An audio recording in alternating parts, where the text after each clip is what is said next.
بچه های تهرانی گرفتیمشون.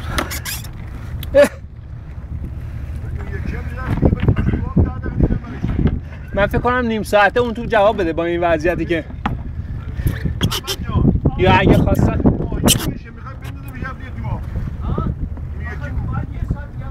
نیم ساعته فکر کنم بگیره. بابا مسئله نیست دیگه ولش کن.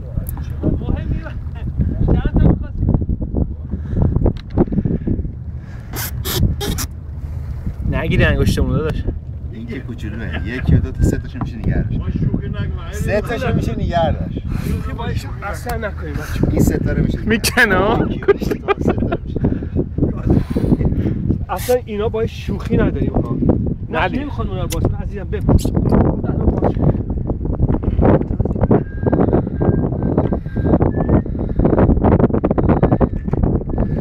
درش اگر باز نمیشد 100% اون آره اون درش متاسفانه باز شد.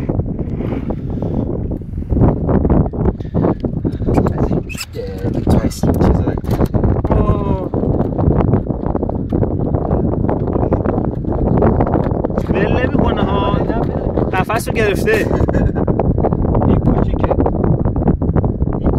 نباید نگرش باشه.